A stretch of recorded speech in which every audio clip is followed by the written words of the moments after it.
ਵਾਹਿਗੁਰੂ ਜੀ ਕਾ ਖਾਲਸਾ ਵਾਹਿਗੁਰੂ ਜੀ ਕੀ ਫਤਿਹ। ਗੁਰੂ ਪਿਆਰੀ ਗੁਰੂ ਸਵਾਰੀ ਪਰਮ ਸਤਿਕਾਰਯੋਗ ਸਾਧ ਸੰਗਤ ਜੀਓ, ਅੱਜ ਦਾਸ ਸੰਤ ਮਹਾਂਪੁਰਖ ਬਾਬਾ ਮਹਾ ਹਰਨਾਮ ਸਿੰਘ ਜੀ ਦੇ ਜੀਵਨ ਦੀ ਚੱਲ ਰਹੀ ਲੜੀਵਾਰ ਪ੍ਰਸੰਗ ਕਥਾ ਦੇ ਤਹਿਤ ਉਹਨਾਂ ਦੇ ਅਗਲੇ ਜੀਵਨ ਦਰਸ਼ਨ ਦੀ ਜੋ ਕੜੀ ਆ ਦਾਸ ਆਪ ਸਾਰੀਆਂ ਸੰਗਤਾਂ ਨਾਲ ਸਾਂਝਾ ਕਰਦਾ ਹੈਗਾ। ਸੋ ਇੱਕ ਵਾਰ ਹੈ ਨਾ ਬਾਬਾ ਨੰਦ ਸਿੰਘ ਹੋਣੀ ਬਾਬਾ ਮਹਾ ਹਰਨਾਮ ਸਿੰਘ ਦੇ ਦਰਸ਼ਨ ਕਰ ਜਦ ਪੁੱਛੋ ਪਹੁੰਚੇ ਸੀਗੇ ਤਾਂ ਉਸ ਟਾਈਮ ਇੱਕ ਬੜੀ ਗਹਿਰੀ ਵਿਚਾਰ ਹੋਈ ਸੀ। ਇਸ ਵਿਚਾਰ ਦੇ ਵਿੱਚ ਬਾਬਾ ਨੰਦ ਸਿੰਘ ਹੋਣਾ ਨੇ ਬਾਬਾ ਮਹਾ ਹਰਨਾਮ ਸਿੰਘ ਨੂੰ ਪੁੱਛਿਆ ਸੀਗਾ ਕਿ ਬਹੁਤ ਸਾਰੀਆਂ ਸੰਗਤਾਂ ਜਿਹੜੀਆਂ ਸਾਨੂੰ ਇਹ ਕਹਿੰਦੀਆਂ ਕਿ ਤੁਹਾਡੇ ਜਿਹੜੇ ਵੱਡੇ ਮਹਾਂਪੁਰਖ ਬਾਬਾ ਮਹਾ ਹਰਨਾਮ ਸਿੰਘ ਪੁੱਚੋ ਵਾਲੇ, ਇਹ ਮਹਾਂਪੁਰਖ ਸ਼ਕਤੀਆਂ ਦੀ ਵਰਤੋਂ ਬਹੁਤ ਕਰਦੇ ਆ, ਰਿੱਧੀਆਂ ਸਿੱਧੀਆਂ ਬਹੁਤ ਦਿਖਾਉਂਦੇ ਆ।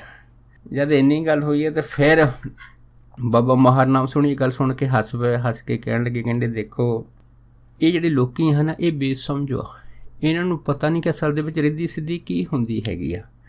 ਅਸਲ ਦੇ ਵਿੱਚ ਫਿਰ ਬਾਬਾ ਮਹਾ ਹਰਨਾਮ ਸਿੰਘ ਨੇ ਦੱਸਿਆ ਕਿ ਜਿਵੇਂ ਗੁਰਬਾਣੀ ਦਾ ਵਾਕ ਹੈ ਕਿ ਰਿੱਧ ਸਿੱਧ ਸਭ ਭਗਤਾਂ ਕੀ ਚਰਨੀ ਲਾਗੀ ਗੁਰ ਕੇ ਸਹਿਜ ਸੋਏ।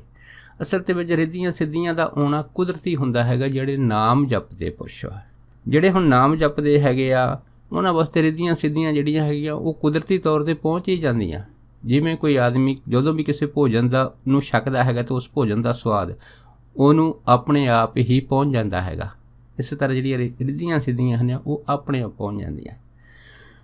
ਅਤੇ ਫਿਰ ਮਹਾਂਪੁਰਖਾਂ ਨੇ ਦੱਸਿਆ ਸੀ ਬਾਬਾ ਨੰਦ ਸਿੰਘ ਨੂੰ, ਕਹਿੰਦੇ ਵੀ ਦਰਅਸਲ ਗੱਲ ਇੱਕ ਹੈਗੀ ਆ ਕਿ ਜਿਹੜੀ ਅਸਲੀ ਰਿੱਧੀ ਸਿੱਧੀ ਆ ਨਾ ਇਹ ਤਾਂ ਕੋਈ ਜਾਣਦਾ ਹੈਗਾ। ਇਹਦੀ ਪਛਾਣ ਜਿਹੜੀ ਆ ਉਹ ਕਿਸੇ ਬਿਰਲੇ ਬੰਦੇ ਨੂੰ ਹੁੰਦੀ ਆ। ਅਤੇ ਬਾਬਾ ਨੰਦ ਸਿੰਘ ਨੂੰ ਫਿਰ ਮਹਾਂਪੁਰਖਾਂ ਨੇ ਆਖਿਆ ਸੀਗਾ ਕਿ ਅਗਰ ਤੁਹਾਨੂੰ ਕੋਈ ਜ਼ਿਆਦਾ ਤੰਗ ਕਰੇ ਅਤੇ ਤੁਸੀਂ ਇਹਨਾਂ ਕਰਾਮਾਤਾਂ ਨੂੰ ਦਿਖਾਉਣ ਵਾਸਤੇ ਤੁਸੀਂ ਸਾਡੇ ਪਾਸ ਭੇਜ ਦਿਆ ਕਰੋ। ਅਤੇ ਬਾਕੀ ਵੀ ਬਾਬਾ ਜੀ ਆਖਦੇ ਸੀਗੇ ਕਿ ਤੁਹਾਡੇ ਪਾਸ ਵੀ ਬੜੀਆਂ ਭਾਰੀ ਤਾਕਤਾਂ ਹੈਗੀਆਂ, ਤੁਸੀਂ ਵੀ ਸਭ ਕੁਝ ਦਿਖਾ ਸਕਦੇ ਆ। ਜਦ ਇੰਨੀ ਗੱਲ ਹੋਈ ਤਾਂ ਫਿਰ ਬਾਬਾ ਨੰਦ ਸਿੰਘ ਕਹਿਣ ਲੱਗੇ ਕਿ ਮੈਨੂੰ ਤਾਂ ਇਹਦੇ ਬਾਰੇ ਕੋਈ ਜਾਣਕਾਰੀ ਨਹੀਂ ਆ। ਜਦ ਇੰਨੀ ਗੱਲ ਹੋਈ ਤਾਂ ਬਾਬਾ ਮਹਾ ਹਰਨਾਮ ਸਿੰਘ ਹੱਸ ਕੇ ਕਹਿਣ ਲੱਗੇ, ਕਹਿੰਦੇ ਭਾਈ ਤੁਸੀਂ ਅੱਗੇ ਵੀ ਆਪਣੀਆਂ ਜੀਵਨ ਦੇ ਵਿੱਚ ਰਿੱਧੀਆਂ ਸਿੱਧੀਆਂ ਦਿਖਾ ਚੁੱਕੇ ਆ। ਫਿਰ ਬਾਬਾ ਨੰਦ ਸਿੰਘ ਕਹਿਣ ਲੱਗੇ ਕਿ ਮੈਨੂੰ ਕੋਈ ਯਾਦ ਨਹੀਂ ਹੈ ਮਹਾਂਪੁਰਖੋ। ਅਤੇ ਫਿਰ ਬਾਬਾ ਜੀ ਕਹਿਣ ਲੱਗੇ ਜਦੋਂ ਤੁਸੀਂ ਬ੍ਰਹਮ ਸ਼ੇਖ ਦੇ ਰੂਪ ਦੇ ਵਿੱਚ ਵਿਚਰ ਰਹੇ ਸੀ, ਇੱਕ ਵਾਰ ਤੁਸੀਂ ਧੰਨ ਗੁਰੂ ਨਾਨਕ ਸਾਹਿਬ ਮਹਾਰਾਜ ਦੇ ਦਰਸ਼ਨ ਕਰਨ ਗਏ ਸੀ ਅਤੇ ਤੁਸੀਂ ਕੰਧ 'ਤੇ ਸਵਾਰ ਹੋ ਕੇ ਗਏ ਸੀ। ਜਦ ਇੰਨੀ ਗੱਲ ਹੋਈ ਤਾਂ ਫਿਰ ਬਾਬਾ ਨੰਦ ਸਿੰਘ ਚੁੱਪ ਕਰ ਗਏ ਅਤੇ ਬਾਬਾ ਜੀ ਕਹਿਣ ਲੱਗੇ ਕਿ ਦੇਖੋ ਇਹੋ ਜਿਹੀਆਂ ਜਿਹੜੀਆਂ ਰਿੱਧੀਆਂ ਸਿੱਧੀਆਂ ਹੈਗੀਆਂ ਅਗਰ ਕਿਸੇ ਨੇ ਦੇਖਣੀ ਹੋਵੇ ਤਾਂ ਉਹਦੇ ਵਾਸਤੇ ਸਾਨੂੰ ਪਰਖ ਲੈਣੀ ਪੈਂਦੀ ਹੈ। ਜਿਵੇਂ ਘੜਾ ਹੈਗਾ ਜਾਂ ਇੱਕ ਪੱਥਰ ਦਾ ਵੱਟਾ ਹੈਗਾ, ਚਾਹੇ ਘੜਾ ਵੱਟੇ 'ਤੇ ਮਰਦੀ ਹੈ ਅਤੇ ਚਾਹੇ ਵੱਟਾ ਘੜੇ 'ਤੇ ਮਰਦੀ ਹੈ, ਅਖੀਰ ਭੱਜਣਾ ਤਾਂ ਘੜੇ ਨਹੀਂ ਆ। ਪਰ ਇਹਦੇ ਦੋਨਾਂ ਦੇ ਵਿੱਚੋਂ ਅਗਰ ਕੋਈ ਸਾਬਤਾ ਬਚ ਜਾਵੇ ਤਾਂ ਫਿਰ ਭਾਈ ਉਹ ਅਸਲੀ ਸਿੱਧੀ ਨੂੰ ਦੇਖਣ ਦਾ ਚਾਹਵਾਨ ਹੋ ਜਾਂਦਾ ਹੈਗਾ। ਜਿਵੇਂ ਫਿਰ ਬਾਬਾ ਨੰਦ ਸਿੰਘ ਨੂੰ ਬਾਬਾ ਮਹਾ ਹਰਨਾਮ ਸਿੰਘ ਕਹਿਣ ਲੱਗੇ ਜਿਵੇਂ ਤੁਸੀਂ ਹੋ ਗਏ, ਜਿਵੇਂ ਤੁਹਾਡੀ ਅਸੀਂ ਪ੍ਰੀਖਿਆ ਲਈ ਸੀ, ਤੁਸੀਂ ਇਸ ਪ੍ਰੀਖਿਆ ਦੇ ਵਿੱਚ ਪੂਰੇ ਉਤਰੇ ਸੀ। ਇਸ ਕਰਕੇ ਇਹ ਸਾਰੀਆਂ ਗੱਲਾਂ ਦਾ ਤੁਹਾਨੂੰ ਸੁੱਤੇ ਸਿੱਧੀ ਗਿਆਨ ਹੈਗਾ। ਸੋ ਇਹ ਤਦ ਤੱਕ ਜਦੋਂ ਵਚਨ ਹੋਏ ਸੀ ਅਤੇ ਫਿਰ ਬਾਬਾ ਨੰਦ ਸਿੰਘ ਜਿਹੜੇ ਸੀ ਬੜੇ ਪ੍ਰਸੰਨ ਹੋਏ ਸੀ। ਸੋ ਇੱਕ ਵਾਰ ਹੈ ਨਾ ਪਟਿਆਲੇ ਤੋਂ ਇੱਕ ਸਰਦਾਰ ਬਾਬਾ ਮਹਾ ਹਰਨਾਮ ਸਿੰਘ ਦੇ ਦਰਸ਼ਨ ਕਰਨ ਆਉਂਦਾ ਹੁੰਦਾ ਸੀ। ਜਦ ਦਰਸ਼ਨ ਕਰਨ ਆਉਂਦਾ ਸੀ, ਜਦੋਂ ਵੀ ਇਹਨੇ ਆਉਣਾ ਇਹਨੇ ਆ ਕੇ ਮਹਾਂਪੁਰਖਾਂ ਦੇ ਚਰਨਾਂ 'ਚ ਬੇਨਤੀ ਕਰਨੀ ਕਿ ਮਹਾਂਪੁਰਖ ਤੁਸੀਂ ਮੇਰਾ ਹੁਣ ਦੁੱਖ ਦੂਰ ਕਰੋ। ਜਦ ਇਹਨੇ ਦੁੱਖ ਨਿਵਾਰਨ ਦੀਆਂ ਗੱਲਾਂ ਕਰਨੀਆਂ ਤਾਂ ਬਾਬਾ ਜੀ ਨੇ ਕਹਿਣਾ ਕਿ ਅਜੇ ਤੱਕ ਉਹ ਵੈਦ ਨਹੀਂ ਆਇਆ ਜਿਹਨੇ ਤੇਰਾ ਦੁੱਖ ਦੂਰ ਕਰਨਾ ਹੈ। ਜਿੱਦਣ ਉਹ ਵੈਦ ਆ ਗਿਆ ਨਾ ਫਿਰ ਤੇਰਾ ਆਪਣੇ ਆਪ ਹੀ ਦੁੱਖ ਦੂਰ ਹੋ ਜਾਣਾ ਹੈਗਾ। ਤਾਂ ਇਹ ਸਰਦਾਰ ਨੂੰ ਕੋਈ ਸਮਝ ਨਹੀਂ ਆਈ। ਇਹ ਸਰਦਾਰ ਆਉਂਦਾ ਰਿਹਾ, ਸੇਵਾ ਕਰਦਾ ਰਿਹਾ। ਅਚਨਚੇਤ ਇੱਕ ਵਾਰ ਫਿਰ ਬਾਬਾ ਨੰਦ ਸਿੰਘ ਹੁਣ ਜਦ ਪੁੱਛੋ ਮਹਾਂਪੁਰਖਾਂ ਦੇ ਦਰਸ਼ਨ ਕਰਨ ਪਹੁੰਚੇ ਸੀ, ਇਹ ਵੀ ਸਰਦਾਰ ਪਟਿਆਲੇ ਵਾਲਾ ਉੱਥੇ ਪਹੁੰਚ ਗਿਆ ਸੀ। ਜਦ ਉੱਥੇ ਪਹੁੰਚਿਆ ਅਤੇ ਫਿਰ ਬਾਬਾ ਮਹਾ ਹਰਨਾਮ ਸਿੰਘ ਨੇ ਫਿਰ ਇਸ ਨੂੰ ਆਖਿਆ, ਕਹਿੰਦੇ ਭਾਈ ਤੇਰੇ ਦੁੱਖ ਦੂਰ ਕਰਨ ਵਾਲਾ ਵੈਦ ਆ ਗਿਆ ਹੈਗਾ ਅਤੇ ਤੂੰ ਹੁਣ ਜਾ ਕੇ ਉਹਦੇ ਨੂੰ ਆਪਣੀ ਨਬਜ਼ ਦਿਖਾ ਦੇ। ਜਦ ਇੰਨੀ ਗੱਲ ਹੋਈ ਇਹ ਸਰਦਾਰ ਬੜਾ ਖੁਸ਼ੀ 'ਚ ਯਕਦਮ ਖੜ੍ਹਾ ਹੋ ਗਿਆ। ਜਦ ਖੜ੍ਹਾ ਹੋਇਆ ਅਤੇ ਇਹਨੇ ਬਾਬਾ ਜੀ ਨੂੰ ਪੁੱਛਿਆ ਕਿ ਮਹਾਂਪੁਰਖੋ ਕਿੱਥੇ ਵੈਦ ਹੈ। ਅਤੇ ਬਾਬਾ ਜੀ ਨੇ ਉਹ ਜਿਸ ਜਗ੍ਹਾ ਬਾਬਾ ਨੰਦ ਸਿੰਘ ਆਸਣ ਲਾ ਕੇ ਬੈਠੇ ਹੁੰਦੇ ਸੀ ਉੱਧਰ ਇਸ਼ਾਰਾ ਕਰ ਦਿੱਤਾ ਵੀ ਉੱਧਰ ਚਲੇ ਜਾ। ਅਤੇ ਇਹ ਜਿਹੜਾ ਸਰਦਾਰ ਸੀਗਾ ਇਹਨੇ ਇੰਨਾ ਚਾਅ ਜੜਿਆ ਜਿਉਂ ਦੌੜਾ ਉੱਥੋਂ ਅਤੇ ਇਹਨੇ ਜਾ ਕੇ ਕੀ ਦੇਖਿਆ ਕਿ ਮੂਹਰੇ ਪਹਿਰੇਦਾਰ ਖੜ੍ਹਾ ਹੈਗਾ ਅਤੇ ਅੰਦਰ ਬਾਬਾ ਨੰਦ ਸਿੰਘ ਜਿਹੜੇ ਆ ਸਮਾਧੀ 'ਚ ਬੈਠੇ ਹੋਏ ਆ। ਅਤੇ ਇਹਨੇ ਪਹਿਰੇਦਾਰ ਨੂੰ ਵੀ ਨਹੀਂ ਪੁੱਛਿਆ, ਚਾਅ ਦੇ ਵਿੱਚ ਸਿੱਧਾ ਗਿਆ ਜਾ ਕੇ ਨਾ ਬਾਬਾ ਨੰਦ ਸਿੰਘ ਦੇ ਕੋਲ ਜਾ ਕੇ ਪਹੁੰਚ ਗਿਆ। ਜਦ ਪਹੁੰਚ ਗਿਆ ਉਸੇ ਟਾਈਮ ਬਾਬਾ ਨੰਦ ਸਿੰਘ ਨੇ ਜਦ ਨਜ਼ਰ ਥੋੜ੍ਹੀ ਜਿਹੀ ਤਾਂ ਕੀਤੀ ਅਤੇ ਤਿਰਛੀ ਨਜ਼ਰ ਵਾਲੇ ਸਰਦਾਰ ਵੱਲ ਤੱਕਿਆ ਤਾਂ ਕਿ ਕਹਿਣ ਲੱਗਾ ਕਿ ਭਾਈ 2 ਆਨੇ ਦਾ ਬੰਦਾ ਹੈਗਾ, ਕਿੱਦਾਂ ਦਬਾ ਦਬ ਉੱਪਰ ਚੜ੍ਹਿਆ ਆਉਂਦਾ ਹੈਗਾ। ਜਦ 2 ਆਨੇ ਦੀ ਇਹਨੇ ਗੱਲ ਸੁਣੀ ਸੀ ਅਤੇ ਇਹਦਾ ਜਿਹੜਾ ਸਾਰਾ ਚਾਅ ਸੀ ਉਹ ਯਕਦਮ ਠੰਡਾ ਹੋ ਗਿਆ। ਇਹ ਜਿਹੜਾ ਸਰਦਾਰ ਸੀ ਪਟਿਆਲੇ ਵਾਲਾ ਘਬਰਾ ਗਿਆ। ਜਦੋਂ ਘਬਰਾਇਆ ਤਾਂ ਮਹਾਂਪੁਰਖਾਂ ਦਾ ਇਹ ਵਚਨ 2 ਆਨੇ ਵਾਲਾ ਦਾ ਬੰਦਾ ਇਹ ਤੋਂ ਬਰਦਾਸ਼ਤ ਨਹੀਂ ਹੋਇਆ ਅਤੇ ਇਹ ਉਸੇ ਟਾਈਮ ਵਾਪਸ ਜਿਹੜਾ ਸੀ ਉੱਥੋਂ ਮੁੜਿਆ ਆ। ਜਦ ਮੁੜਿਆ ਤਾਂ ਆ ਕੇ ਭੁੱਚੋ ਵਾਲੇ ਬਾਬਾ ਜੀ ਦੇ ਪਾਸ ਪਹੁੰਚ ਗਿਆ। ਆ ਕੇ ਕਹਿਣ ਲੱਗੇ ਕਿ ਮਹਾਂਪੁਰਖੋ ਮੈਂ ਤਾਂ ਉੱਥੇ ਪਹੁੰਚਿਆ ਸੀ ਪਰ ਉਹਨਾਂ ਨੇ ਤਾਂ ਮੈਨੂੰ 2 ਆਨੇ ਵਾਲਾ ਬੰਦਾ ਹੀ ਆਖਿਆ ਹੈਗਾ। ਜਦ ਇੰਨੀ ਗੱਲ ਹੋਈ ਤਾਂ ਫਿਰ ਬਾਬਾ ਮਹਾਰ ਨਾਮ ਸੁਣ ਜਿਹੜੇ ਹੱਸ ਪਏ ਸੀ, ਹੱਸ ਕੇ ਇਹਨੂੰ ਕਹਿਣ ਲੱਗੇ, ਕਹਿੰਦੇ ਭਾਈ ਉਹ ਤਾਂ ਐਡੇ ਵੱਡੇ ਮਹਾਂਪੁਰਖ ਹੈਗੇ ਆ, ਉਹਨਾਂ ਦੇ ਸਾਹਮਣੇ ਇੰਦਰ ਕੀ ਚਾਹੇ ਇੱਕ ਕੀ ਚਾਹੇ ਕਰੋੜਾਂ ਇੰਦਰ ਵੀ ਆ ਜਾਣ ਅਤੇ ਉਹਨਾਂ ਦੇ ਮੂਹਰੇ ਉਹਦਾ ਕੋਈ ਕੌਡੀ ਮੁੱਲ ਨਹੀਂ ਪੈਂਦਾ ਹੈਗਾ। ਤੈਨੂੰ ਤਾਂ ਫਿਰ ਵੀ ਮਹਾਂਪੁਰਖਾਂ ਨੇ 2 ਆਨੇ ਦਾ ਮੁੱਲ ਦੇ ਕੇ ਤੇਰੇ 'ਤੇ ਵੱਡਾ ਪਰਉਪਕਾਰ ਕੀਤਾ ਹੈਗਾ। ਇਸ ਕਰਕੇ ਇਹ ਜਿਹੜਾ 2 ਆਨੇ ਵਾਲਾ ਮੁੱਲ ਵਾ ਨਾ ਇਹ ਤੈਨੂੰ ਉਤਾਰ ਦੇਵੇਗਾ, ਤੇਰੀ ਕਾਮਨਾ ਪੂਰੀ ਕਰ ਦੇਵੇਗਾ। ਇਸ ਕਰਕੇ ਤੂੰ ਆਪਣੇ ਆਪ ਨੂੰ ਬਹੁਤ ਵੱਡਾ ਭਾਗਾਂ ਵਾਲਾ ਸਮਝ ਕਿ ਮੇਰਾ 2 ਆਨੇ ਮੁੱਲ ਪੈ ਗਿਆ ਮਹਾਂਪੁਰਖਾਂ ਦੀ ਨਜ਼ਰ ਦੇ ਵਿੱਚ। ਜਦ ਇਹ ਬਚਨ ਬਾਬਾ ਮਹਾਰ ਨਾਮ ਸੁਣਾ ਨੇ ਉਸ ਸਰਦਾਰ ਨਾਲ ਕੀਤੇ ਸੀ ਫਿਰ ਉਹ ਸਰਦਾਰ ਜਿਹੜਾ ਸੀ ਪ੍ਰਸੰਨ ਹੋ ਗਿਆ ਸੀ। ਇਸ ਤਰ੍ਹਾਂ ਇੱਕ ਵਾਰੀ ਜਦੋਂ ਮਹਾਰਾਣੀ ਦਲੀਪ ਕੌਰ ਨੇ ਜਦ ਮਹਾਂਪੁਰਖਾਂ ਦੇ ਵਾਸਤੇ ਉਹ ਕੋਠੀ ਬਣਾਈ ਸੀ, ਇਸ ਕੋਠੀ ਦੇ ਵਿੱਚ ਉਹਨਾਂ ਟਾਈਮਾਂ ਦੇ ਵਿੱਚ ਤਕਰੀਬਨ 16-17 ਹਜ਼ਾਰ ਰੁਪਈਆ ਖਰਚ ਹੋਇਆ ਸੀਗਾ ਅਤੇ ਇਹ ਕੋਠੀ ਤਕਰੀਬਨ 1918-19 ਦੇ ਵਿੱਚ ਪੂਰੀ ਹੋਈ ਸੀ। ਜਦ ਇਹ ਕੋਠੀ ਪੂਰੀ ਹੋ ਗਈ, ਉਹ ਕੋਠੀ ਪੂਰੀ ਹੋਣ ਤੋਂ ਬਾਅਦ ਮਹਾਰਾਣੀ ਦਲੀਪ ਕੌਰ ਨੇ ਮਹਾਂਪੁਰਖਾਂ ਦੇ ਚਰਨਾਂ 'ਚ ਬੇਨਤੀ ਕੀਤੀ ਵੀ ਤੁਸੀਂ ਜਾ ਕੇ ਕੋਠੀ ਦੇ ਵਿੱਚ ਚਰਨ ਪਾਵੋ। ਜਦ ਇੰਨੀ ਗੱਲ ਹੋਈ ਤਾਂ ਬਾਬਾ ਮਹਾਰ ਨਾਮ ਸਿੰਘ ਕਹਿਣ ਲੱਗੇ, ਕਹਿੰਦੇ ਭਾਈ ਤੇਰੀ ਕੋਠੀ ਵਿੱਚ ਚਰਨ ਹਾਕੂ ਪਾ ਗਿਆ ਹੈਗਾ। ਜਦ ਇੰਨੀ ਗੱਲ ਹੋਈ ਤਾਂ ਇਸ ਬਚਨ ਦੀ ਕਿਸੇ ਨੂੰ ਕੋਈ ਸਮਝ ਨਹੀਂ ਆਈ ਤਾਂ ਫਿਰ ਮਹਾਂਪੁਰਖਾਂ ਨੇ ਬਚਨ ਕੀਤਾ, ਕਹਿੰਦੇ ਭਾਈ ਕੋਈ ਸਮਾਂ ਆਊਗਾ ਜਦੋਂ ਇਸ ਕੋਠੀ ਵਿੱਚ ਕਬੂਤਰ ਬੋਲਣਗੇ। ਜਦ ਇਹ ਵਜ੍ਹਾ ਸੰਗਤਾਂ ਨੇ ਸੁਣਿਆ ਤਾਂ ਸੰਗਤਾਂ ਬੜੀਆਂ ਹੈਰਾਨ ਹੋਈਆਂ। ਫਿਰ ਉਹਨਾਂ ਨੇ ਫਿਰ ਮਹਾਂਪੁਰਖਾਂ ਨੂੰ ਬਚਨ ਕੀਤਾ ਕਿ ਮਹਾਂਪੁਰਖੋ ਕਿ ਅਗਰ ਇਹਦੇ ਵਿੱਚ ਕਬੂਤਰ ਹੀ ਬੋਲਣੇ ਆ ਤਾਂ ਫਿਰ ਤੁਸੀਂ ਸੇਵਾ ਮਹਾਰਾਣੀ ਦਲੀਪ ਕੋਲੋਂ ਕਾਹਤੇ ਲਈ ਹੈ। ਅਤੇ ਬਾਬਾ ਜੀ ਕਹਿਣ ਲੱਗੇ, ਕਹਿੰਦੇ ਭਾਈ ਇਹ ਵੀ ਜਿਹੜਾ ਹੈਗਾ ਸਮਾਂ ਆ ਕੇ ਪਤਾ ਲੱਗ ਜਾਊਗਾ। ਫਿਰ ਇੱਕ ਵਾਰ ਜਦੋਂ ਮਹਾਰਾਣੀ ਦਲੀਪ ਕੌਰ ਜਿਹੜੀ ਸੀ ਮਹਾਂਪੁਰਖਾਂ ਦੇ ਦਰਸ਼ਨ ਕਰਨ ਆਈ ਸੀ ਅਤੇ ਇਹਨੂੰ ਇੱਕ ਸੁਪਨਾ ਆਇਆ। ਸੁਪਨੇ 'ਚ ਇਹਨੇ ਕੀ ਦੇਖਿਆ ਕਿ ਬਹੁਤ ਹੀ ਸੁੰਦਰ ਸੋਹਣੇ ਦਾ ਮਹਿਲ ਹੈਗਾ ਕਿਸੇ ਧਰਤੀ ਦੇ ਉੱਤੇ ਅਤੇ ਉੱਥੇ ਬੜੇ ਨੌਕਰ ਚਾਕਰ ਵਾ, ਬੜੀਆਂ ਖੁਸ਼ੀਆਂ ਹੈਗੀਆਂ, ਸਾਰੇ ਪਾਸੇ ਜੈ ਜੈਕਾਰ ਹੋ ਰਹੀ ਆ ਅਤੇ ਜਿਹੜੀ ਮਹਾਰਾਣੀ ਦਲੀਪ ਕੌਰ ਆ ਉਹ ਸੋਨੇ ਦੇ ਮਹਿਲ ਦੇ ਵਿੱਚ ਸਿੰਘਾਸਣ ਦੇ ਉੱਤੇ ਬੈਠੀ ਹੋਈ ਆ। ਜਦ ਇਹ ਸੁਪਨਾ ਮਹਾਰਾਣੀ ਦਲੀਪ ਕੌਰ ਨੇ ਦੇਖਿਆ ਹੱਕੀ ਬੱਕੀ ਰਹਿ ਗਈ। ਇਸ ਸੁਪਨੇ ਤੋਂ ਬਾਅਦ ਜਦ ਇਹ ਪੁੱਛੋ ਆਈ ਸੀ ਇਹਨੇ ਇਹ ਸੁਪਨਾ ਬਾਬਾ ਜੀ ਦੇ ਨਾਲ ਸਾਂਝਾ ਕੀਤਾ ਸੀ। ਫਿਰ ਮਹਾਂਪੁਰਖਾਂ ਨੇ ਦੱਸਿਆ ਸੀ ਇਸ ਬੀਬੀ ਨੂੰ, ਕਹਿਣ ਲੱਗੇ, ਕਹਿੰਦੇ ਭਾਈ ਜੋ ਤੈਂ ਇਹ ਕੋਠੀ ਬਣਾਈ ਆ ਨਾ ਇਸ ਕੋਠੀ ਦਾ ਫਲ ਤੁਹਾਨੂੰ ਗੁਰੂ ਨਾਨਕ ਦੇ ਘਰ ਦੇ ਵਿੱਚ ਮਿਲ ਰਿਹਾ ਹੈਗਾ। ਜਦ ਇਹ ਗੱਲ ਹੋਈ ਸੀ ਤਾਂ ਫਿਰ ਮਹਾਰਾਣੀ ਦਲੀਪ ਕੌਰ ਨੇ ਕਿਹਾ ਸੀ ਕਿ ਮਹਾਂਪੁਰਖੋਂ ਮੈਨੂੰ ਸਮਝ ਨਹੀਂ ਆਈ। ਫਿਰ ਬਾਬਾ ਮਾਰ ਨਾਮ ਸੁਣਾ ਨੇ ਦੱਸਿਆ ਸੀਗਾ, ਕਹਿੰਦੇ ਦੇਖੋ ਭਾਈ ਆਮ ਕਰਕੇ ਕਹਿੰਦੇ ਜਿਹੜੇ ਵੱਡੇ ਵੱਡੇ ਰਿਸ਼ੀ ਮੁਨੀ ਆ ਉਹ ਇਹ ਕਹਿ ਦਿੰਦੇ ਕਿ ਅਗਰ ਕੋਈ 10 ਰੁਪਏ ਦਾਨ ਕਰਦਾ ਹੈਗਾ ਤਾਂ ਅੱਗੇ ਜਾ ਕੇ ਉਹਨੂੰ 70 ਗੁਣਾ ਹੋ ਕੇ ਮਿਲਦੇ ਆ।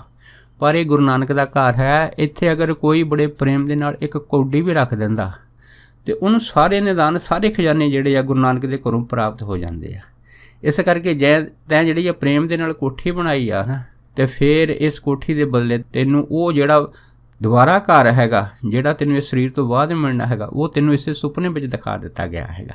ਜਦ ਇਹ ਬਚਨ ਮਹਾਂਪੁਰਖਾਂ ਨੇ ਕੀਤੇ ਸੀ ਫਿਰ ਮਹਾਰਾਣੀ ਦਲੀਪ ਕੌਰ ਮਹਾਂਪੁਰਖਾਂ ਦੇ ਚਰਨਾਂ ਦੇ ਨਾਲ ਚੁੰਬੜ ਗਈ ਸੀ।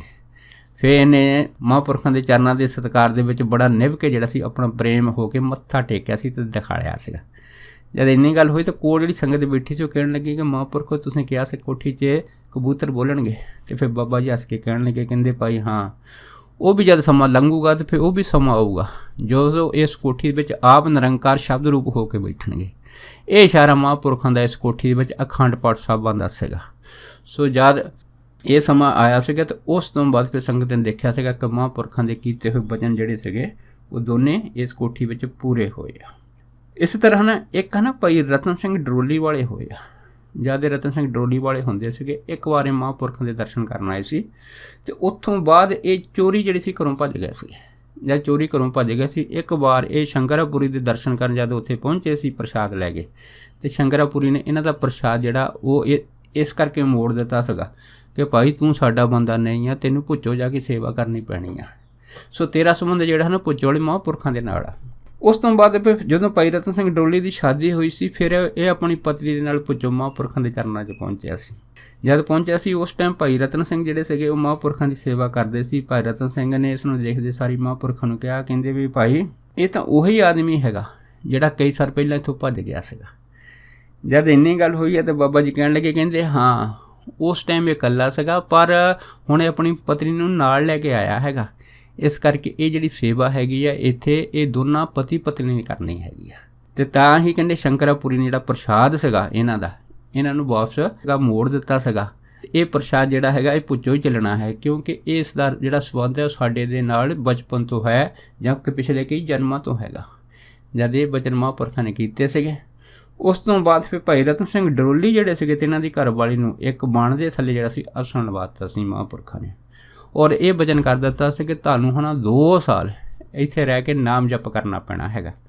ਉਸ ਤੋਂ ਬਾਅਦ ਫਿਰ ਭਾਈ ਰਤਨ ਸਿੰਘ ਤੇ ਇਹਨਾਂ ਦੀ ਧਰਮ ਪਤਨੀ 2 ਸਾਲ ਮਹਾਂਪੁਰਖਾਂ ਦੇ ਕੋਲ ਰਹੇ ਆ, ਪਰ ਮਹਾਂਪੁਰਖਾਂ ਨੇ ਇਹਨਾਂ ਨੂੰ 2 ਸਾਲ ਕੋਈ ਸੇਵਾ ਖਾਸ ਨਹੀਂ ਦਿੱਤੀ ਹੈਗੀ ਆ। ਇਹਨਾਂ ਨੂੰ ਇਹੋ ਹੀ ਆਖਿਆ ਕਿ ਤੁਸੀਂ ਇੱਥੇ ਬੈਠ ਕੇ ਭਜਨ ਕਰਨਾ ਹੈਗਾ। ਇਸ ਤਰ੍ਹਾਂ ਇਹ ਜਿਹੜੇ ਦੋਨੇ ਜਾਣੇ ਜਿਸ ਹੈਗੇ ਪਤੀ ਪਤਨੀ ਬੜੇ ਪ੍ਰੇਮ ਦੇ ਨਾਲ ਇੱਥੇ ਸੇਵਾ ਕਰਦੇ ਰਹੇ ਆ।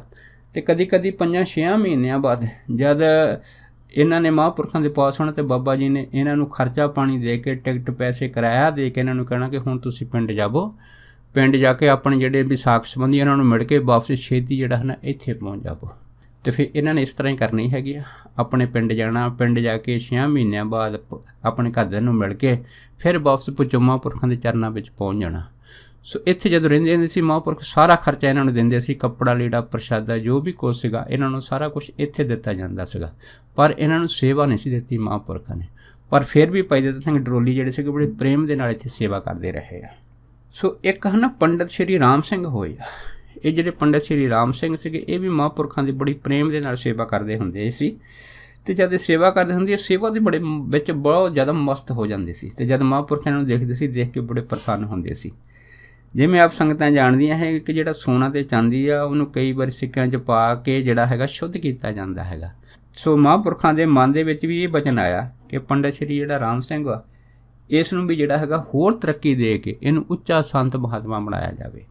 ਇਸ ਕਰਕੇ ਮਹਾਂਪੁਰਖਾਂ ਨੇ ਇੱਕ ਦਿਨ ਹੈ ਨਾ ਪੰਡਿਤ ਸ਼੍ਰੀ ਰਾਮ ਸਿੰਘ ਨੂੰ ਆਪਣੇ ਪਾਸ ਬੁਲਾਇਆ ਤੇ ਕਹਿਣ ਲੱਗੇ, ਭਾਈ ਤੂੰ ਇਸ ਸਥਾਨ 'ਤੇ ਸੇਵਾ ਬਹੁਤ ਪ੍ਰੇਮ ਨਾਲ ਕਰਦਾ, ਹੁਣ ਤੈਨੂੰ ਨਾ ਭੁੱਚੋ ਜਾ ਕੇ ਨਗਰ ਦੇ ਵਿੱਚ ਇਸ ਲੰਗਰ ਦੀ ਸੇਵਾ ਕਰਨੀ ਪੈਣੀ ਆ। ਸੋ ਇਹ ਸੇਵਾ ਉੱਥੇ ਪਿੰਡ ਨਗਰ 'ਚ ਵੀ ਕਰਨੀ ਪੈਣੀ ਤੇ ਡੇਰੇ ਵਿੱਚ ਤਾਂ ਤੂੰ ਕਰਦਾ ਹੀ ਆ, ਉਹ ਵੀ ਤੇਰੀ ਇਸ ਤਰ੍ਹਾਂ ਜਾਰੀ ਰਹਿਣੀ ਚਾਹੀਦੀ ਆ। ਤਾਂ ਫਿਰ ਸ਼੍ਰੀ ਰਾਮ ਸਿੰਘ ਜੀ ਨੇ ਸਤਿਵਿਦਾ ਨੇ ਕਿਹਾ, ਹੁਣ ਦੇਖੋ ਬੜੀ ਕਰੜੀ ਸੇਵਾ ਜਿਹੜੀ ਆ ਹੋਰ ਮੁਸ਼ਕਲ ਭਾਈ ਰਾਮ ਸਿੰਘ ਨੂੰ ਮਿਲੀ ਆ, ਪਰ ਜਿਵੇਂ ਗੁਰਬਾਣੀ ਦਾ ਫਰਮਾਨ ਹੈ ਕਿ ਗੁਰ ਪੀਰਾਂ ਦੀ ਚਾਕਰੀ ਮਹਾ ਕਰੜੀ ਸੁਖਸਾਰ। ਤੇ ਭਾਈ ਰਾਮ ਸਿੰਘ ਜਿਹੜੇ ਸੀਗੇ ਉਹ ਭੁੱਚੋ ਨਗਰ 'ਚ ਗਏ, ਉੱਥੇ ਲੰਗਰ ਦੀ ਸੇਵਾ ਵੀ ਕਰਦੇ ਰਹੇ। ਤੇ ਉਸ ਤੋਂ ਬਾਅਦ ਜਦ ਵਿਹਲੇ ਹੋਣਾ ਤੇ ਫਿਰ ਇਸ ਅਸਥਾਨ 'ਤੇ ਜਾ ਕੇ ਫਿਰ ਟੱਲੇ ਦੇ ਉੱਪਰ ਫਿਰ ਸੰਗਤ ਦੀ ਸੇਵਾ ਕਰਨੀ। ਇਸ ਤਰ੍ਹਾਂ ਦੀ ਸੇਵਾ ਕਰਦਿਆਂ ਜਦ ਕੁਛ ਸਮਾਂ ਬੀਤਿਆ ਤੇ ਇੱਕ ਵਾਰ ਸੰਤ ਮਹਾਂਪੁਰਖ ਸੰਤ ਕੇਸਰ ਸਿੰਘ ਜੀ ਜਿਹੜੇ ਬੜੇ ਭਜਨੀਕ ਮਹਾਂਪੁਰਖ ਸੀ ਉਹ ਮਹਾਂਪੁਰਖਾਂ ਦੇ ਦਰਸ਼ਨ ਕਰਨ ਵਾਸਤੇ ਆਏ। ਜਦ ਦਰਸ਼ਨ ਕਰਨ ਵਾਸਤੇ ਤੇ ਕਈ ਵਾਰੀ ਬਾਬਾ ਮਾਹਰ ਨਾਮ ਸੁਣਾਣੇ ਨੇ ਸੰਤ ਕੇਸਰ ਸਿੰਘ ਹੁਣਾਂ ਨੂੰ ਇਹ ਆਖ ਦੇਣਾ ਕਿ ਮਹਾਂਪੁਰਖੋ ਅਗਰ ਕਿਸੇ ਦੀ ਚੀਜ਼ ਦੀ ਲੋੜ ਹੈ ਤਾਂ ਦੱਸੋ। ਤਾਂ ਫਿਰ ਸੰਤ ਕੇਸਰ ਸਿੰਘ ਹੁਣਾਂ ਨੇ ਹੱਥ ਜੋੜ ਕੇ ਕਹਿਣਾ ਕਿ ਮਹਾਂਪੁਰਖੋ ਤੁਹਾਡਾ ਦਿੱਤਾ ਸਾਰਾ ਕੁਝ ਹੈਗਾ, ਤੁਸੀਂ ਤਾਂ ਮੇਰੀਆਂ ਸਾਰੀਆਂ ਲੋੜਾਂ ਸਹਿਜ ਸੁਭਾਈ ਪੂਰੀਆਂ ਕਰ ਦਿੰਦੇ ਆ। ਜਦ ਇੰਨੀ ਗੱਲ ਹੋਈ ਤਾਂ ਫਿਰ ਬਾਬਾ ਜੀ ਨੇ ਚੁੱਪ ਕਰ ਜਾਣਾ। ਉਸ ਤੋਂ ਬਾਅਦ ਇੱਕ ਦਿਨ ਫਿਰ ਮਹਾਂਪੁਰਖ ਸੰਤ ਬਾਬਾ ਮਾਹਰ ਨਾਮ ਸੁਣਾਂ ਨੇ ਸੰਤ ਕੇਸਰ ਸਿੰਘ ਨੂੰ ਆਖਿਆ, ਕਹਿੰਦੇ ਦੇਖੋ ਸਾਡੇ ਪਾਸ ਪੰਡਿਤ ਰਾਮ ਸਿੰਘ ਬੜੇ ਪ੍ਰੇਮ ਨਾਲ ਸੇਵਾ ਕਰਦੇ ਆ, ਅਗਰ ਕੋਈ ਵੀ ਤੁਸੀਂ ਕੋਈ ਚੀਜ਼ ਦੇਣੀ ਆ ਨਾ ਤੇ ਤੁਸੀਂ ਇਹਨਾਂ ਨੂੰ ਹੀ ਦੇਣੀ ਆ, ਇਹਨਾਂ ਦੀ ਮਨ ਦੀ ਮੁਰਾਦ ਜਿਹੜੀ ਹੈ ਤੁਸੀਂ ਹੀ ਪੂਰੀ ਕਰਨੀ ਆ। ਫਿਰ ਜਦੋਂ ਵੀ ਕੋਈ ਬਚਨ ਹੁੰਦਾ ਸੀ ਨਾ ਸੰਤ ਕੇਸਰ ਸਿੰਘ ਜਿਹੜੇ ਸੀਗੇ ਇਹ ਭਾਈ ਰਾਮ ਸਿੰਘ ਹੁਣਾਂ ਨੂੰ ਜਿਹੜੇ ਸੀਗੇ ਕੋਈ ਵੀ ਬਚਨ ਹੋਵੇ ਤਾਂ ਉਹ ਬਚਨ ਜਿਹੜਾ ਸੀਗਾ ਇਹਨਾਂ ਦਾ ਪੂਰਾ ਕਰ ਦਿੰਦੇ ਸੀਗੇ। ਜਦ ਇਸ ਤਰ੍ਹਾਂ ਪੂਰਾ ਕਰ ਦਿੰਦੇ ਸੀਗੇ ਤੇ ਉਸ ਤੋਂ ਬਾਅਦ ਫਿਰ ਬਾਬਾ ਮਾਹਰ ਨਾਮ ਸੁਣੀ ਬਾਅਦ ਦੇ ਵਿੱਚ ਸ਼ੁੱਧ ਆਖਦੇ ਹੁੰਦੇ ਸੀਗੇ। ਤੇ ਇਸ ਤਰ੍ਹਾਂ ਹੈ ਨਾ ਭਾਈ ਰਾਮ ਸਿੰਘ ਹੁਣਾਂ 'ਤੇ ਬੜੀ ਕਿਰਪਾ ਹੋਈ ਆ, ਸਮਾਂ ਪਾ ਕੇ ਇਹ ਵੀ ਹੈ ਨਾ ਕਾਫੀ ਉੱਚੀਆਂ ਬੁਲੰਦੀਆਂ 'ਤੇ ਪਹੁੰਚ ਗਏ ਸੀਗੇ। ਇਸ ਤਰ੍ਹਾਂ ਮਹਾਂਪੁਰਖਾਂ ਨੇ ਆਪਣੇ ਸੇਵਕਾਂ ਨੂੰ ਬਹੁਤ ਉੱਚੀ ਅਵਸਥਾ ਦੇ ਕੇ ਇਹ ਦੇਵਤਿਆਂ ਤੋਂ ਵੀ ਬ੍ਰਹਮ ਦੇ ਰੂਪ ਦੇ ਵਿੱਚ ਨਿਵਾਜ ਦਿੱਤਾ ਸੀ। ਸੋ ਇਸ ਤਰ੍ਹਾਂ ਨਾ ਜਦੋਂ ਇਹ ਜਿਹੜੀ ਕੋਠੀ ਸੀ ਮਹਾਰਾਣੀ ਦਲੀਪ ਕੌਰ ਦੀ ਇਹ ਤਿਆਰ ਹੋਈ ਸੀ ਤੇ ਉਸ ਤੋਂ ਬਾਅਦ ਫਿਰ ਸੰਗਤ ਨੇ ਕਈ ਵਾਰੀ ਮਹਾਂਪੁਰਖਾਂ ਨੂੰ ਕਿਹਾ ਕਿ ਮਹਾਂਪੁਰਖੋ ਅਗਰ ਤੁਸੀਂ ਕਹੋ ਤੇ ਅਸੀਂ ਹੈ ਨਾ ਕੋਠੀ ਦੇ ਵਿੱਚ ਧੰਨ ਸ੍ਰੀ ਗੁਰੂ ਗ੍ਰੰਥ ਸਾਹਿਬ ਮਹਾਰਾਜ ਦਾ ਸਰੂਪ ਲਿਆ ਕੇ ਤੇ ਉਹਦੀ ਸੇਵਾ ਕਰੀਏ। ਜਦ ਇੰਨੀ ਕਰੀਏ ਤੇ ਬਾਬਾ ਜੀ ਕਹਿੰਦੇ ਬਾਈ ਜਦੋਂ ਸਮਾਂ ਆਊਗਾ ਹੈ ਨਾ ਤੇ ਅਸੀਂ ਤੁਹਾਨੂੰ ਆਪਣੇ ਆਪ ਹੀ ਕਹਿ ਦਿਆਂਗੇ। ਉਸ ਤੋਂ ਬਾਅਦ ਫਿਰ ਇੱਕ ਦਿਨ ਮਹਾਂਪੁਰਖਾਂ ਨੇ ਜਿੰਨੇ ਵੀ ਆਪਣੇ ਸੇਵਕ ਸੀਗੇ ਆਪਣੇ ਪਾਸ ਬੁਲਾਏ, ਕਹਿਣ ਲੱਗੇ ਕਹਿੰਦੇ ਭਾਈ ਉਹ ਸਮਾਂ ਆ ਗਿਆ ਕਿ ਜਦੋਂ ਧੰਨ ਸ੍ਰੀ ਗੁਰੂ ਗ੍ਰੰਥ ਸਾਹਿਬ ਮਹਾਰਾਜ ਦਾ ਪ੍ਰਕਾਸ਼ ਜਿਹੜਾ ਹੈ ਨਾ ਆਪਾਂ ਮਹਾਰਾਣੀ ਦਲੀਪ ਕੌਰ ਦੀ ਕੋਠੀ 'ਚ ਕਰਨਾ ਹੈਗਾ। ਜਦ ਇੰਨੀ ਗੱਲ ਹੋਈ ਸੰਗਤ ਦੇ ਵਿੱਚ ਖੁਸ਼ੀ ਦੀ ਲਹਿਰ ਦੌੜ ਗਈ। ਫਿਰ ਉਸੇ ਟਾਈਮ ਮਹਾਂਪੁਰਖਾਂ ਨੇ 5 ਸਿੰਘ ਤਿਆਰ ਕੀਤੇ, ਜਿਹਦੇ ਵਿੱਚ ਭਾਈ ਹਰਚੰਦ ਸਿੰਘ ਜੀ ਬੀਬੀ ਕਾ, ਭਾਈ ਚੰਦਾ ਸਿੰਘ ਜੀ, ਮੁਨਸ਼ੀ ਹਰਦਿੱਤ ਸਿੰਘ ਤੇ ਭਾਈ ਰਤਨ ਸਿੰਘ ਇੱਕ ਆਦਿ ਜਿਹੜੇ 5 ਸਿੰਘ ਸੀਗੇ ਇਹ ਤਿਆਰ ਕੀਤੇ। ਇਹਨਾਂ ਨੂੰ ਤਿਆਰ ਕਰਕੇ ਮਹਾਂਪੁਰਖਾਂ ਨੇ ਆਪਣੇ ਕੋਲੋਂ ਜਿਹੜੀ ਸੀ ਉਹ ਰੁਪਈਆਂ ਦੀਆਂ ਭਟਾਵਾਂ ਦਿੱਤੀਆਂ, ਦੇ ਕੇ ਕਹਿਣ ਲੱਗੇ ਭਾਈ ਵੀ ਤੁਸੀਂ ਅੰਮ੍ਰਿਤਸਰ ਜਾਣਾ ਹੈਗਾ, ਅੰਮ੍ਰਿਤਸਰ ਜਾ ਕੇ ਸਭ ਤੋਂ ਪਹਿਲਾਂ ਉੱਥੇ ਇਸ਼ਨਾਨ ਕਰਨਾ ਹੈਗਾ, ਅਤੇ ਇਸ਼ਨਾਨ ਕਰਨ ਤੋਂ ਬਾਅਦ ਫਿਰ ਤੁਸੀਂ ਦਰਬਾਰ ਸਾਹਿਬ ਜਾਣਾ, ਫਿਰ ਦੇਗ ਕਰਾਉਣੀ ਆ, ਫਿਰ ਅਰਦਾਸ ਬੇਨਤੀ ਕਰਨੀ ਆ, ਅਰਦਾਸ ਬੇਨਤੀ ਕਰਕੇ ਫਿਰ ਤੁਸੀਂ ਹੈ ਨਾ ਧੰਨ ਸ਼੍ਰੀ ਗੁਰੂ ਗ੍ਰੰਥ ਸਾਹਿਬ ਮਹਾਰਾਜ ਦਾ ਸਰੂਪ ਲਿਆਉਣਾ ਹੈਗਾ।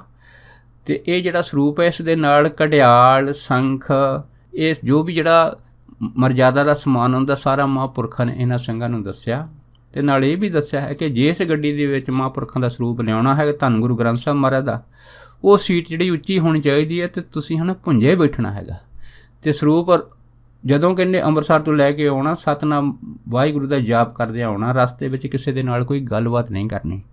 ਇਹ ਤਾਂ ਆਦਿ ਜਿਹੜੀਆਂ ਸਾਰੀਆਂ ਮਰਜ਼ਾਦਾ ਸੀਗੀਆਂ ਇਹਨਾਂ 5 ਸਿੰਘਾਂ ਨੂੰ ਦੱਸੀਆਂ। ਉਸ ਤੋਂ ਬਾਅਦ ਫਿਰ ਇਹ ਜਿਹੜੇ 5 ਸਿੰਘ ਸੀਗੇ ਇਹ ਦਰਬਾਰ ਸਾਹਿਬ ਨੂੰ ਰਵਾਨਾ ਹੋ ਗਏ। ਜਦ ਉੱਥੇ ਸਰੂਪ ਲੈਣ ਵਾਸਤੇ ਚਲੇ ਗਏ ਤਾਂ ਪਿੱਛੋਂ ਸੰਗਤਾਂ ਨੇ ਫਿਰ ਇਹ ਜਿਹੜੀ ਕੋਠੀ ਸੀਗੀ ਇਸ ਦੀ ਬੜੀ ਸੁੰਦਰ ਸਫਾਈ ਕੀਤੀ। ਸਫਾਈ ਕਰਕੇ ਫਿਰ ਇੱਥੇ ਚੰਦੋਆ ਸਾਹਿਬ ਸਾਰੀਆਂ ਚੀਜ਼ਾਂ ਜਿਹੜੀਆਂ ਸੀ ਉਹ ਬੜੇ ਸੁੰਦਰ ਢੰਗ ਦੇ ਨਾਲ ਸਜਾਤੀਆਂ ਸੀਗੀਆਂ। ਉਸ ਤੋਂ ਬਾਅਦ ਜਦ ਇਹ 5 ਸਿੰਘ ਜਿਹੜੇ ਸੀ ਦਰਬਾਰ ਸਾਹਿਬ ਤੋਂ ਸਰੂਪ ਲੈ ਕੇ ਆਏ ਆ, ਅਤੇ ਜਦੋਂ ਘੜਿਆਲਾਂ ਦੀਆਂ ਆਵਾਜ਼ਾਂ ਜਿਹੜੀਆਂ ਸੀਗੀਆਂ ਇਹ ਟਿੱਲੇ ਤੋਂ ਬਾਹਰ ਦੂਰ ਪਹਿਲਾਂ ਹੀ ਸੁਣਾਈ ਦੇਣ ਲੱਗ ਪਈਆਂ, ਅਤੇ ਬਾਬਾ ਮਹਾਰ ਨਾਮ ਸੁਣੀ ਆਪਣੇ ਆਸਣ ਤੋਂ ਉੱਠ ਖੜ੍ਹੇ ਹੋਏ ਸੀ। ਜਦ ਉੱਠ ਖੜ੍ਹੇ ਹੋਏ ਸੀ ਤਾਂ ਉੱਠ ਕੇ ਹੈ ਨਾ ਥੱਲੇ ਉਤਰ ਆਏ ਸੀ। ਜਦ ਥੱਲੇ ਉਤਰ ਆਏ ਸੀ ਤਾਂ ਇਹਨਾਂ ਨੇ ਫਿਰ ਆ ਕੇ ਪਹਿਲਾਂ ਡੰਡੋਤ ਬੰਦਨਾ ਹੋ ਧੰਨ ਸ਼੍ਰੀ ਗੁਰੂ ਗ੍ਰੰਥ ਸਾਹਿਬ ਮਹਾਰਾਜ ਨੂੰ ਨਮਸਕਾਰ ਕੀਤੀ ਸੀ। ਉਸ ਤੋਂ ਬਾਅਦ ਫਿਰ ਇਸ਼ਾਰਾ ਕੀਤਾ ਸੀ। ਫਿਰ ਜਿਹੜੇ 5 ਸਿੰਘ ਸੀਗੇ ਇਹ ਅੰਦਰ ਮਹਾਰਾਜ ਦਾ ਸਰੂਪ ਲੈ ਕੇ ਗਏ ਸੀ।